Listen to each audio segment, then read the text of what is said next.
오늘 4장 1절에 보면 성령이 밝히 말씀하신다라고 얘기하는 겁니다. 그러니까 이 말은 하나님께서 직접 말씀하신 내용이라고 밝히는 것이 무엇이냐면 후일에 반드시 어떤 사람들이 믿음에서 떠나는 일이 있을 것이다. 그래서 미혹하는 영과 귀신의 가르침을 따르는 일들이 교회와 성도들 안에 일어날 것이다 라고 하는 이 본문입니다. 그런데 그러고 보니까요, 디모데전서를 다시 한번 전체적으로 훑어보면 4장 1절에 어떤 사람들이 믿음에서 떠나다라고 하는 믿음에서 떠난 사례를 많이 반복해서 강조하고 있습니다. 그러니까 믿음에서 떠났다라고 하는 말은 뭐냐면 믿음을 포기하다 혹은 믿음과 아예 거리를 두고 돌아서다라고 하는 뜻입니다. 이 말은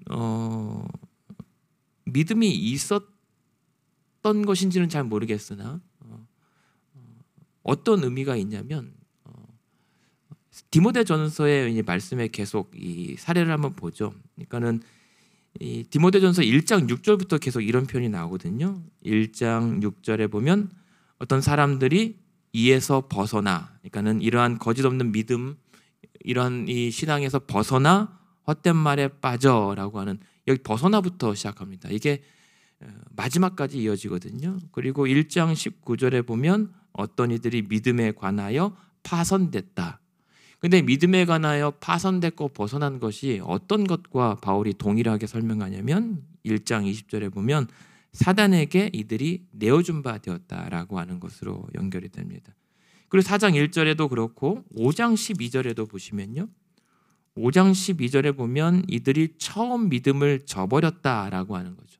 믿음을 저버렸다라고 하는 것은 기존의 믿음을 무효화시켰다라고 하는 겁니다. 그러니까는 이전에 있었던 믿음이 있었긴 있었겠지만 그것을 취소시켰다라는 거죠.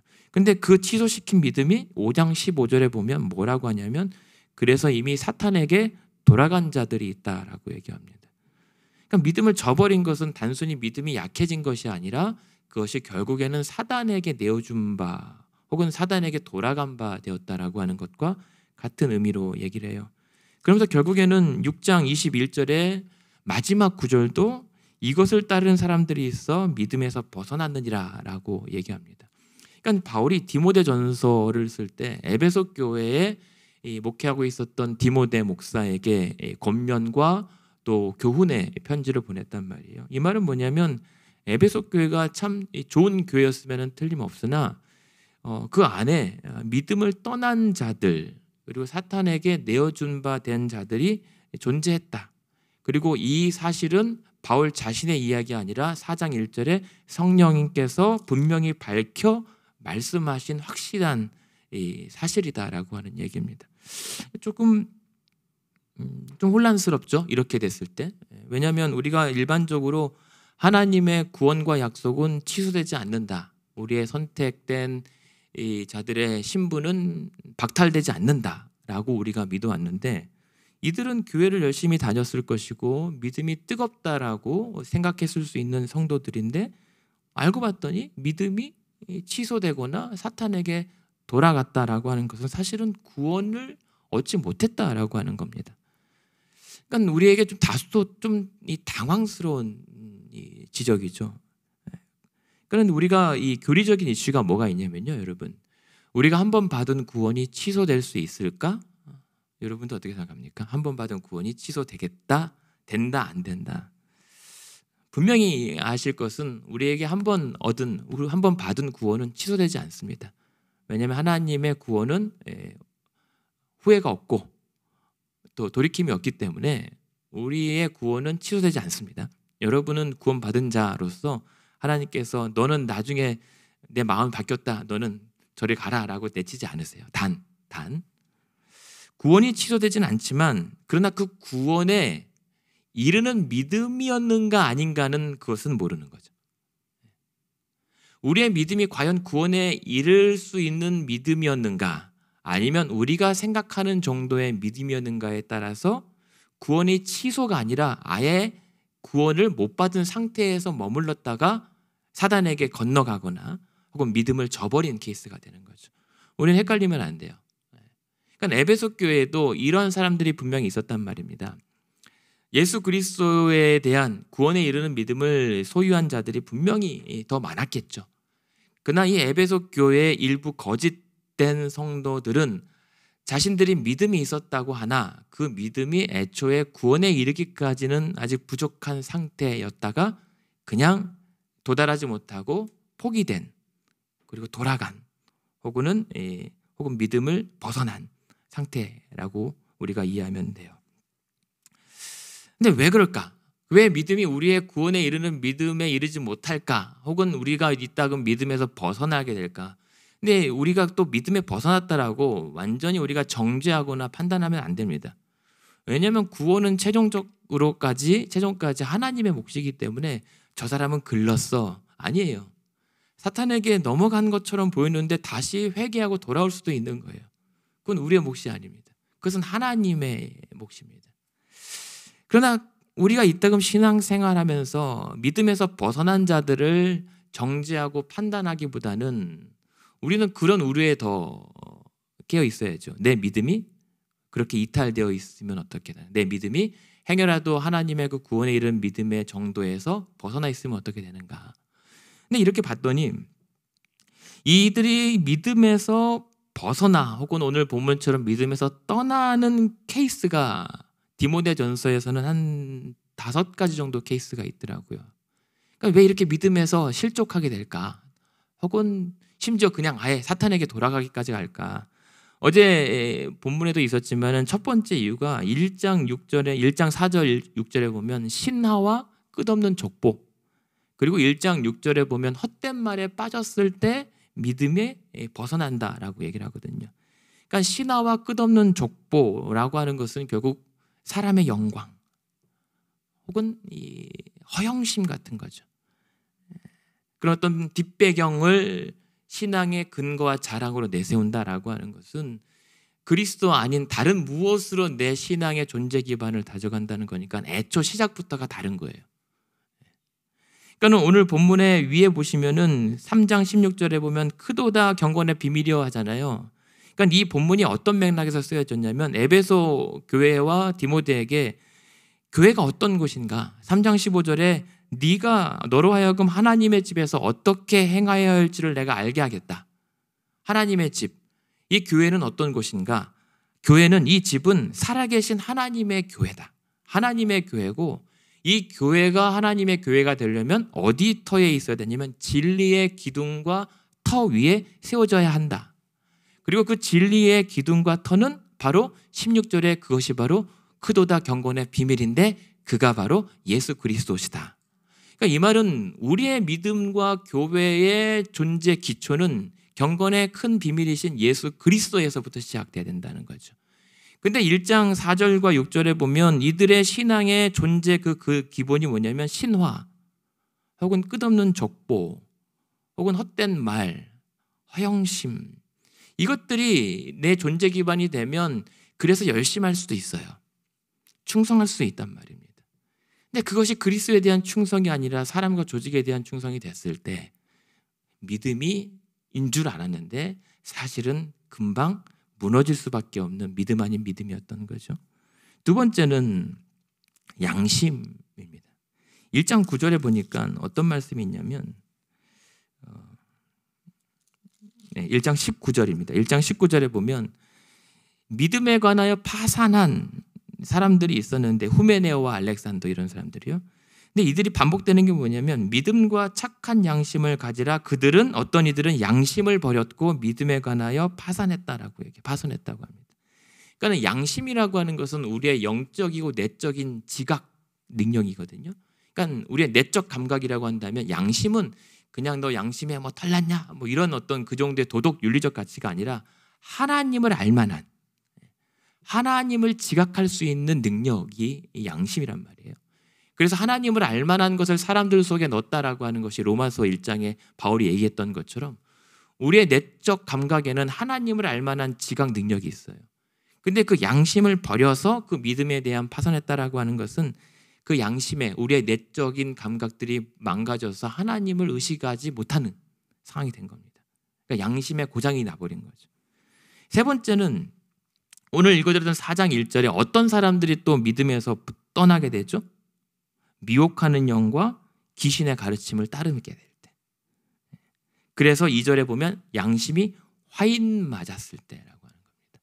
그러니까는 미혹하는 영이 그게 1장에서부터 이어지는 거예요. 나를 미혹하는 영이 뭡니까? 신하와 끝없는 족보, 사람의 영광과 나의 인정과 어떤 사람들의 높임이 나에게 이 효과가 있을 수 있는 미혹하는 것들에 내게 넘어질 수밖에 없는 거예요. 내가 원하는 것이 거기에 있으니까.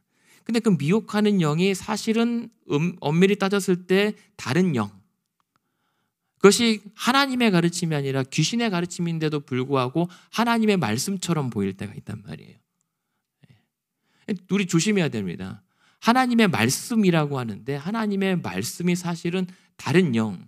여러분 기억하십니까? 예수님이 시험 받으실 때 무엇으로 시험 받으셨죠? 하나님의 말씀으로 시험 받았어요. 네가 떨어져 봐라. 그럼 천사들을 활용해서 네가 다치지 않게 할 것이다라고 하는 시편의 말씀을 마귀도 너무 잘 알았던 거죠. 근데 그것이 사실은 하나님의 말씀인 것을 했지만 그 말은 누가 했죠? 사단이 했단 말입니다. 그러니까는 그러한 것들이 내게 솔깃한 말씀대로 내가 귀가 열리는 거죠. 내가 듣고 싶은 대로, 내가 보고 싶은 대로. 그러니까 그러다 보니까 그것이 반복되면 양심의 화인을 맞았다라고 하는 것은 불도장 같은 걸로 아예 지져버리는 거예요. 뭐죠? 감각이 무뎌져 버리는 겁니다. 아무런 자각이 없어요. 그랬을 때 믿음에서 계속 떠날 수밖에 없죠. 하나님의 말씀의 방식이 아니라 내가 원하는 방식대로. 그래서 말하는 게 너 결혼하지 마. 너 이거 먹지 마. 이거 안 하면 안 돼. 라고 하면서 자기 통제 안에 가두게 되는 거예요. 그런데 바울은 얘기합니다.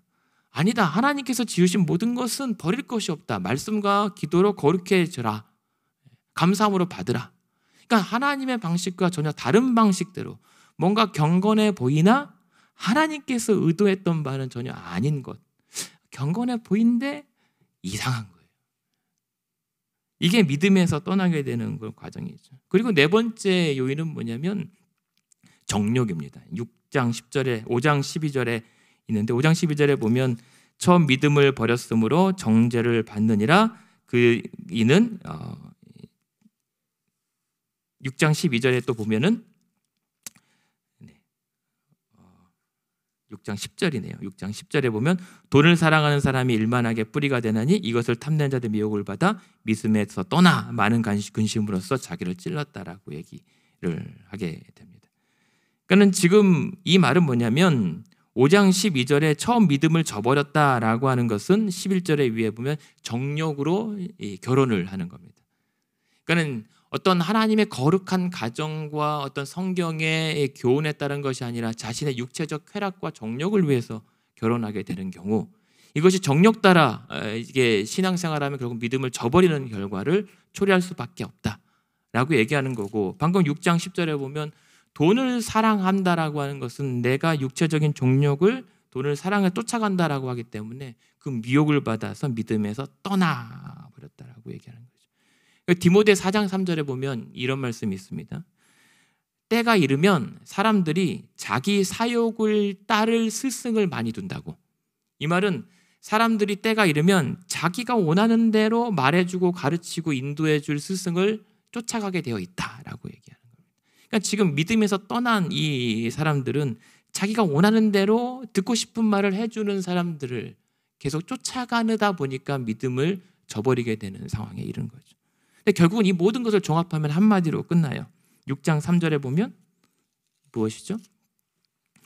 누구든지 다른 교훈을 하며 그리스도의 말씀과 경건에 관한 교훈을 따르지 않은 거잖아요. 다 이게. 다 하나님 말씀대로 믿지 않는 결과잖아요. 그게 무엇입니까? 바로 4절에 그는 교만하기 때문이다. 그러니까 하나님의 기준과 그리스도의 말씀 따라 신앙생활하지 않는 거는 그냥 하나님 없이도 말씀 없이도 내가 잘 할 수 있다라고 하는 이 교만의 결과인 거죠. 내 식대로 믿어보겠다. 그게 우리 안에 신앙생활 안에 에베소 교회 안에 상당히 비중 있게 자리하고 있었던 문제라는 겁니다. 근데 이러한 문제로 끝나지 않아요. 개인의 믿음에 끝나는 것이 아니라 이러한 이 어떤 믿음에서 벗어나게 되면 어떠한 증상들이 교회 안에 나타나냐면 오늘 읽어드렸던 본문의 4장 2절에 단적으로 잘 드러나는 게 뭐죠? 양심의 화인을 맞아 무엇이 일어납니까? 거짓말하는 자들이 일어나는 겁니다. 교회의 진리의 공동체 안에 거짓들이 횡행하게 됩니다.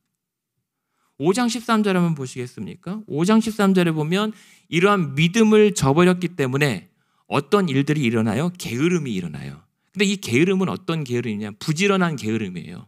이 부지런한 게으름이 뭐냐면 5장 13절에 보면 이들은 믿음을 저버렸는데 믿음을 저버린 이들은 게으름을 익혀 집집으로 돌아다닙니다. 집집으로 돌아다니는데 왜 돌아다녀요? 게으를 뿐만 아니라 쓸데없는 말을 하며 일을 만들며 마땅히 아니할 말을 하기 때문이에요. 그러니까는 게으른데 영적 게으름인 거죠. 그냥 돌아다니면서 열심히 말을 옮기는데 여기서 쓸데없는 말이라고 하는 것은 아무렇게나 짓거리다라고 하는 말이에요. 근데 예를 들면 디모데후서에 나중에 보시면 지금 아침인데 그냥 찾아보죠. 디모데 1장 20절에 보면 후메네오라고 하는 사람이 나와요. 1장 20절에 후메네오. 근데 디모데후서에 보면요, 이 후메네오가 또 나오거든요. 디모데후서 2장 17절이요. 디모데후서 2장 17절에 보면 그 집집마다 돌아다니면서 쓸데없는 말을 이렇게 하는 사람을 디모데후서 2장 17절에 보면은 망령되고 헛된 말을 버리라. 그들은 경건하지 아니하며 점점 나아가니 그들의 말은 악성 종량이 퍼져나감과 같은데 그 중에 후메네오와 빌레도가 있었느니라라고 얘기합니다. 그러니까 이 후메네오가 누구예요? 믿음을 버려서 믿음의 파산에서 사탄에게 내어준 바 된 성도였단 말입니다. 그러니까는 이러한 증상이 개인의 어떤 양심의 화인으로 끝나는 것이 아니라 믿음의 파선이 아니라 주변의 재앙으로 이어지는 겁니다. 그래서 결국은 6장 5절 다시 디모데전서 6장 5절에 보면 이러한 증상들은 믿음에 벗어난 증상들은 무엇이 되냐면 6장 5절에 마음이 부패해지죠. 그래서 진리는 어차피 없었기 때문에 잃어버려서 경건은 그저 이익의 수단이 돼요. 그러면 그러한 성도들 간에 무엇이 일어나죠? 다툼이 일어나는 겁니다. 그러니까 한 사람의 믿음의 파선은 그냥 한 사람의 문제로 끝나지 않아요. 공동체의 악성 종양처럼 퍼져나가는 문제가 되는 겁니다. 그래서 지금 바울이 계속 강조하는 것은 이 에베소 교회 다툼이 많았어요. 왜냐하면 디모데전서 2장 8절에도 남자들아 기도할 때 다툼 없이 기도하라고 해요. 기도하면서 싸우는 거예요. 그러니까 놀랍죠? 2장 8절 보세요. 그러므로 각처에서 남자들이 분노와 다툼 없이 거룩한 손을 들어 기도하기를 원하노라. 3장 3절에 보면 장로들에게 이렇게 얘기해요. 술을 즐기지 말고 구타하지 말고 관용하며 다투지 말라라고 얘기합니다. 디모데후서에도 그래요. 디모데후서에서 다투지 말라고 얘기해요. 그러니까 이게 믿음에 파선한 이러한 종량들이 여기저기 퍼져나가면 다툼은 그냥 단적인 그 교회의 병든 증세들이 그냥 터져 나오는 겁니다. 결국은 어떻게 치달아요? 우리 잘 아는 부분 아까 6장 10절에 보셨죠. 6장 10절에 보면 돈을 사랑합니다. 세상적 가치를 쫓아가게 돼요. 일만하게 뿌리가 심겨져요. 그러면 일만하게 뿌리가 나면 돈만이 아니라 그로 파생되는 일만 악들이 교회 안에 퍼지게 되는 거죠. 그러니까 6장 10절에 보면 참 그런데 그것이 비극이 뭐냐면 이것을 탐내는 자들은 미혹을 받아 믿음에서 떠나요. 근데 믿음에서 떠나는데 이 돈을 사랑하고 이런 악의 뿌리 때문에 이미 자기는 그 돈과 재물로 인해서 많은 근심으로 자기를 찔러요. 무섭죠? 무슨 말이냐면 성도들이 서로 다퉈서 죽는 게 아니라 그러한 근심 때문에 자기를 이미 찔러서 상해하고 있는 거예요. 자기를 지금. 그러니까 교회와 성도들이 스스로 자멸해 나가는 상황입니다. 그래서 이 디모데전서의 마지막 후반부는 뭐라고 얘기해요? 6장 20절에 바울이 얘기합니다. 6장 17절 먼저 보죠. 디모데에게 이 성도들에게 제발 부한 자들을 명하여 마음을 높이지 말고 정함 없는 재물에 소망을 두지 말고 오직 우리에게 그것을 주어서 후히 주사 누리게 하신 하나님께 소망을 두게 하라. 재물이 아니다. 세상적 가치가 아니다.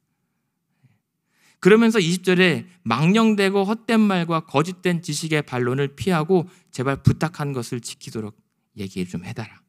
망령되고 헛된 말과 거짓된 지식의 반론들을 최대한 섞지 말라라고 하는 겁니다. 그러니까는 이러한 이 믿음을 버린 사람들의 전형적인 특징을 우리가 단적으로 성경에서 자주 우리가 표현하는 게 무엇입니까? 아까 나왔던 것처럼 경건을 이익의 방도로 생각하고 디모데후서에서는 경건의 모양만 있고 능력이 없는 자들이라고 얘기하는 거예요. 근데 우리가 신앙생활할 때 에베소 교회뿐만이 아니라 너무 많잖아요. 우리가 믿음이라고 확신하고 선포하는 그 모든 일들에 그 모든 그 믿음의 선포의 근간이 돈, 재물, 혹은 허영, 신화와 끝없는 족보, 하나님의 말씀이 가르치는 게 분명히 있음에도 불구하고 하나님의 말씀을 마치 다른 것으로 둔갑시키는 그런 이 변신술에 능한 것이 성도들이란 말입니다. 결국에 그런 성도들 안에 뭐가 있어요? 다툼과 자멸밖에 없는 거예요. 경건의 모양만 있는 것이 능력이 하나도 없죠. 이것이 디모데에게 에베소 교회 성도들을 향한 이 바울의 권면입니다. 어떻게 해야 될까요? 어떻게 해야 될까요? 이 디모데전서를 그래서 왜 써요? 어제 목사님도 말씀하셨지만 이 디모데전서를 그래서 쓴 목적이 1장 6절입니다. 1장 6절에 보면 이 교훈의 목적은 청결한 마음과 선한 양심과 거짓 없는 믿음에서 나오는 사랑이다. 근데 여기서 중요한 것은 뭡니까? 그 사랑이 어디에서 나와야 돼요? 청결한 마음, 그리고 선한 양심, 그리고 거짓 없는 믿음. 그냥 사랑해요 사랑이 아니라 청결한 마음, 하나님을 볼 수 있는 거룩하고 정결한 상태, 선한 양심, 하나님을 두려워할 줄 아는 그런 능력, 거짓 없는 믿음. 거짓 없는 믿음은 그거죠. 연기하지 않는 믿음. 믿음 있는 척하지 않는 거. 이게 그거예요. 페르소나예요. 그러니까는 무대에서 막 가면 쓰고 연기하는 것을 얘기하는 거예요. 거짓 없는 믿음은 그런 가면 벗고 있는 그대로 하나님 앞에 솔직하게 믿는 믿음에서 나오는 것이 사랑이다라고 하는 거예요. 그냥 사랑이 아닙니다. 그러려면 어떻게 해야 돼요? 양심을 회복해야 되죠. 양심 회복. 그래서 지금 얘기 계속하는 게 1장 5절에도 선한 양심 얘기하지만요. 1장 19절에도 믿음과 뭘 가지래요? 1장 19절에 착한 양심을 가지라. 두 번째 뭘 회복해야 될까요? 기도 회복하는 거예요. 특별히 어떤 기도냐면 중보 기도입니다. 2장 1절에 보면 내가 첫째로 고난오니 모든 사람을 위하여 간구와 기도와 도구와 감사를 하라. 2장에 보면 모든 사람을 위하여, 지도자를 위해서, 위정자들을 위해서 기도하되 다른 모든 사람들을 위해서 기도하라고 얘기하는 겁니다. 우리는 기도해야 돼요. 그런 사람들을 정죄하거나 나는 아니겠지가 아니라 나를 비롯해서 다른 모든 성도들도 그와 같은 믿음의 파선에 이룰 수 있는 위험에 있다는 것을 자각한다면 교회가 깨어서 기도하는 게 맞죠. 세 번째는 거룩을 회복해야 되겠죠. 2장 15절에 보면 여자들이 만일 정숙함으로써 믿음과 사랑과 거룩함에 거하면 그의 해산함으로 구원을 얻을 것이다. 4장 5절에도 말씀과 기도로 거룩하여짐이라 라고 하는 겁니다. 그러니까 거룩을 회복하는 것. 그러니까 하나님의 성도로서 당연한 거룩하신 하나님 앞에 우리가 서 있어야 된다라고 하는 그 자격을, 기본적인 자격을 회복해 나가는 것이 그건 선택이 아니라 당연한 거죠. 그러면서 양심과 기도와 거룩이 회복되면 뭐 해야 돼요? 경건이 회복되는 거죠. 그래서 3장에 우리 디모데전서에 자주 나오는 말씀이 무엇입니까? 3장에 감독의 직분들, 집사의 직분들, 이 모든 것들을 직분자들의 삶이 그렇게 경건해야 된다라고 얘기하는 거죠. 외인들에게도 칭찬을 받아야 한다라고 얘기하는 거고. 대표적인 말씀이 무엇입니까? 4장 12절에 보면 말과 행실과 사랑과 믿음과 정절에 있어서 믿는 자에게 본이 되어야 된다라고 얘기하는 거예요. 경건한 삶을 회복하는 거죠. 말에서부터. 그리고 마지막으로 6장 7절에 무엇을 회복하라고 하냐면 6장 6절에 보면 경건을 이익의 방도로 생각하는 자들의 다툼이 일어나니라. 그러나 자족하는 마음이 있으면 경건은 큰 이익이 된다라고. 만족할 수 있어야 되는 거죠. 그래서 재물이 아니라 후이 주사 누리게 하시는 하나님으로 인하여 소망을 두고 만족할 수 있는 것. 그랬을 때 6장 8절 18절에 보면 선을 행하고 선한 사업을 많이 해서 나누어 줄 수 있는 그런 성도와 교회. 이게 바울이 디모데를 통해서 에베소 교회와 성도들에게 부탁하는 말입니다. 그리고 그것이 오늘 하나님께서 우리 교회와 우리에게도 부탁하시는 말씀이라고 저는 믿습니다. 그러니까 제가 여기를 말씀드리는 것은 저는 괜찮다라고 하는 게 아니라 우리 다 각자 자신을 포함해서 우리 모두가 어쩌면 믿음에서 파선하고 있을 수 있는 지경에 치달을 수 있으므로 항상 깨어 근신해야 된다는 것이죠. 그래서 결론은 오늘 본문에 읽어드렸던 본문처럼 하나님의 집에서 어떻게 해야 할지 우리가 고민한다면, 그리고 기도한다면, 첫 번째요, 이 집은 살아계신 하나님의 교회임을 잊지 않고, 그래서 이 우리들의 신앙이 그 진리의 기둥과 터 위에 든든히 세워져 나가기를 구하되, 그 경건의 비밀은 무엇이죠? 예수 그리스도. 그래서 바울은 계속 얘기해요. 우리의 믿음이 어디에 있는가? 여러분의 믿음이 어디에 근거하는가? 디모데후서에서 계속 우리의 믿음은 예수 그리스도 안에 있는 믿음이라고 얘기해요. 그래서 바울이 내가 달려갈 길을 다 마치고 선한 싸움을 싸우고 마쳤다라고 하고 내가 믿음을 지켰다라고 하는 것은 내가 끝까지 예수 그리스도를 붙잡았다는 거예요. 놓지 않았다는 거예요. 우리가 믿음을 지킨다라고 하는 것은 그리스도 안에 있는 믿음을 지키는 거기 때문에 그리스도를 붙잡고 있는 거. 그게 우리의 신앙의 처음과 끝이 되는 거죠. 바울은 싸웠던 것은 그거 하나예요. 믿음 지키는 싸움이었던 겁니다. 그리스도를 붙잡고 놓지 않는 싸움을 했던 거예요. 그게 진리의 기둥과 터여 큰 경건의 비밀을 소유한 하나님의 집과 성도들의 신앙의 믿음의 기초여야 되는 것이죠. 그래서 오늘 말씀처럼 디모데전서 6장 21절에 이것을 따른 사람들이 있어 믿음에서 벗어났느니라 은혜가 너희와 함께 있을지어다 라고 하는 말씀처럼 오늘도 저와 여러분을, 우리 교회를 참된 교회와 성도 되게 하시는 하나님의 은혜 있기를 주님의 이름으로 축원드립니다.